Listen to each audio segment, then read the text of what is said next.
Magandang araw po muli sa ating lahat. Ang gagawin po natin ngayon ay mag-install po tayo ng motorcycle two-way alarm system. Ito pong brand na ito. So, paano po ba mag-install? Bali, ito po, nailagay ko na po dito sa may RFI motor natin.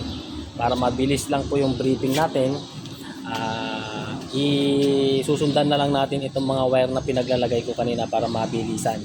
Una po, itong module ng two-way alarm, dito ko po yan nilagay, dinikit ko po dito. Then, ang unang step ng pagwa-wiring ko po dito, yung red wire nito, itong red wire nito na galing sa module, i-connect ko po yan dito sa may red wire galing doon sa, kapag tutuntunin po natin ito, galing po ito dito sa may main switch niya. Dito, kapag nag-on ka po dyan, yan po yun, supply niyan, papasok dyan. Then, ang pangalawa po, ito pong orange wire. Itong orange wire na ito ng module, ito po yung accessories wire ng module na ini-install natin. Ang katumbas na accessories wire naman dito sa may RFI, yung kulay black. So, i-connect po natin yung orange na ito, yan, yung orange na yan, dito. Yan, sa kulay black. Ito nakakonect po yan dito sa kulay black na yan, yan. Karugtong dun sa loob. Yan, sa black po yan yung orange wire, i-connect dun sa may black ng RFI. Then next, yung kulay black dito sa may module natin nang galing, ito naman po yung black na ito, yan, yung nag-iisang black na ito po ay ground ng module. Ang ground po ng RFI natin, nakatumbas na wire nitong ground ng module ay yung green wire po. Dito ko po yan ikinabit sa green. Yan, dito sa may malapit sa may plus relay. Yan, yung green na to. Yan, yung green na to. Diyan mo po i-connect yung black wire na galing sa module. And then next, ito pong blue wire na to, ito po ay papunta doon sa may starter relay ng ating motorcycle sa wire. Ito po yung starter relay ng ating motorcycle.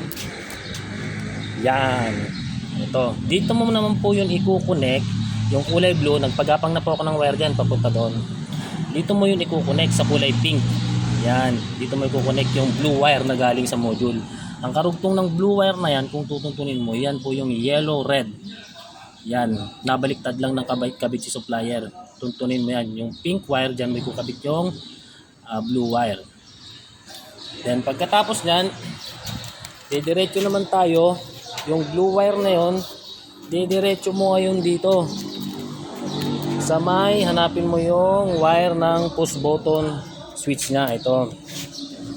Yan. Ito yung push button. So ngayon, ito po yung wire niya. Binaklas ko na para mabilis. Ito po yung wire niya. Isang yellow-green at saka red-yellow. Ngayon, ito po yung yellow-green na yan. Galing po yan dito. Dito ko po yan i-connect. Yan. I-connect ko po dito sa may stoplight switch. Yan. Pag pinindot mo po yung switch ng stoplight, mabubuhay po ito. So dito po siya ikinabit. Yan, dito ko yan ikinabit. Yan. Then kapag pinindot mo naman po itong switch na to, mabubuhay po yung yellow red. So yung yellow red na yan, ito po, dito ko po yan idinugtong yung blue na galing doon sa may module at papuntang starter relay. Magkasama po yan. Yan. So okay na po, nakasundan po. Then naikabit na po natin doon sa may starter system niya. Then itong dalawang yellow na ito, makita mo may dalawang yellow yan. Yan, nagaling sa module. Yung dalawang yellow na yan, i-connect mo naman po yan dito sa may signal light. Si RFI, ang signal light niya ay yung kulay orange at saka yung light blue. Yan. Ayun yung light blue na yun, nandun sa loob. Yun. Yan. Yan. Bali itong dalawang yellow na ito, i-connect mo doon sa positive line ng signal light. Sa light blue at saka sa orange wire. Itong dalawang wire na to.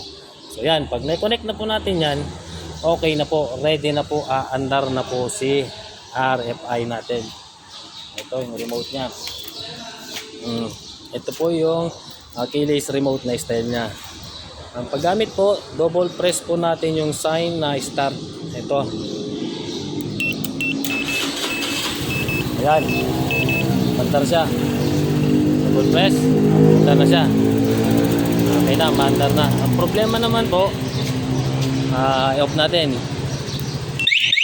Problema naman po, hindi naman natin ito mabubuksan ngayon. So kailangan magkaroon tayo ng isang linya uli. Gagawa ulit tayo ng another line papunta dyan sa may pinaka solenoid switch niya dito sa may likod. Ngayon, maglalagay tayo ng relay. Itong relay na ito, ginawa ko rito, dito ko na siya nilagay. Itong relay na to, kaya ko nilagay, papunta po yan sa may solenoid switch.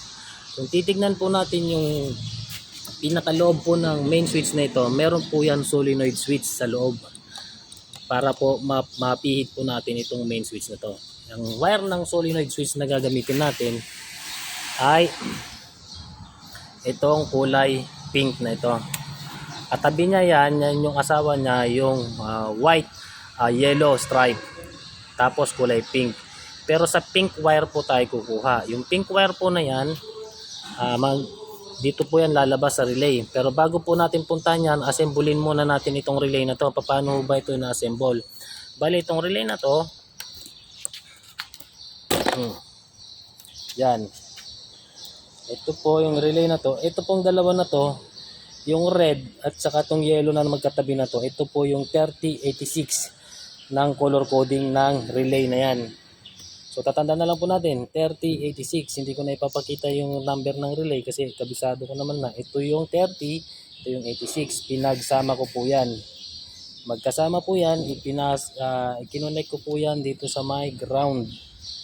Yan, sa green wire. Ayan, kinonect ko po yan sa may green wire. Papunta dun sa may placer. Dito kasi malapit yung green eh.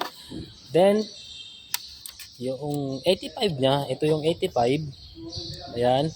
Number 85, ikinonect ko po yan dun sa may isang yellow. Kahit alin sa dalawa. Sa isang yellow ko po yan ikinonect. Then pagkatapos po nan may connect mo, ito naman po, itong blue na to, dalawa yung galing sa blue. Yung isang blue, dadalhin mo siya dito sa pink wire. Yan na po yun doon sa may solenoid switch niya.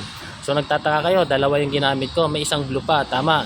Kasi kailangan natin to mapailaw din para makita natin yung sign ng ilaw para pag nag-press ka. Ibig sabihin, pag umilaw siya, pwede mo siyang i-drive o ipihit yung switch. So, ito po yung wire nitong isa. Dahil sa ground na ito, itong dalawa na to, pagka lumabas dito sa may relay, ground na po itong dalawa na to, dito ko po yan inilagay. Katabi po niyan yung orange wire at saka itong green. So sa green ko po yan inilagay. Itong isang blue. Sa green yan. Ayan, kung makikita niya, sa green ko po yan ikinabit yan. So yan. Ang asawa po niyan yung orange. Itong green at saka orange na to, yan po yung line papunta dun sa may ilaw ng main switch natin. Yan. So okay, nakuha po. Ulitin ko po. Ito pong galing dito sa may relay na ito, yung dalawang blue, yung isang blue, dinala ko dito sa may solenoid switch kulay pink. At saka yung isang blue, dinala ko dito sa may ground din. Itong pink na to, ground din to ha, ng solenoid. Yung asawa niya kasi live yan. Yung white, yellow, live yan. So, ito yung ground niya, yung pink. Tapos ito naman yung asawa ng ilaw nito. Ito naman po yung live niya, yung orange. Ito naman po yung ground niya, yung green. So, yan po yung pag-wire niyan. Diyan ko po yan kinabit. So, next. Pag naikabit na po natin yan, gagana na po yung ating switch sa relay. Teka lang ha, ikabit ko lang to. Ayan, naikabit ko na. So, paano yan gagana? Para po mapagana po natin yung main switch na yan, pindutin lang po natin ng once itong start sign. Ito, isang beses. Pag napindot mo, iilaw na siya. So, pwede mo na siyang i-twist. Pag tumigil yung ilaw, ibig sabihin, hindi mo na siya mapipihit. I-close natin. Ito naman nadadrive to pag-close kahit di ka pumindot. Yan, ulitin natin. Ayan hindi siya mapihit. Ngayon, pipindutin po natin ng isang beses tong start sign, 1 lang. Kasi pag dalawang pindot yan, mag-i-start siya. Pag i-open mo yung switch, isang beses lang. Ayan, mag-iilaw siya. Pwede mo na siyang i-drive. Ayan, pag namatay uli, pindot. Sasabayan mo lang yung ilaw niya. Di ba?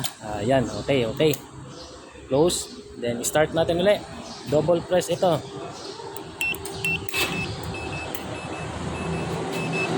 Ayan, gumana siya. Kaso nga lang, low bat mahina yung battery. Ulit. Close. Double press. Okay, start na siya. Ayun lang po, maraming salamat po. Sana po mayroon po kayong natutunan na bago dito sa pag-wiring natin ng motorcycle two-way alarm. Yung iba po kasi inilalagyan po nila ito. Ito, pinuputol po nila ito. Itong ang tawag dito, kill switch na to, sa may kill switch. Pinuputol nila to at naglalagay uli sila ng ganitong relay. Pero pwede naman po siyang hindi putulin para po magamit pa po natin itong kill switch niya. Yan. Kasi once na pinutol mo po ito, wala na, mababaliwala na po yung kill switch niya. So, para po hindi natin mabaliwala yung kill switch at gumana pa rin sa pati sa may side stand, huwag natin itong puputulin. Tapos maalala nyo po pala dito ulit, mayroon po akong dalawang wire na hindi ginamit dito. Yung pink at saka yung gray. Yung gray na yan kasi dinadala nila dito yan sa may brown wire na yan. Yung iba, naglalagay sila ng relay. Pero ako hindi na po, hindi na kailangan. Itong pink wire na ito, papunta po ito sa mga primary coil na design ng mga motorcycle. Hindi naman po ito primary coil, battery operated naman po itong RFI, so hindi na to kailangan gamitin. Okay, yun lamang po at maraming salamat. Bye-bye.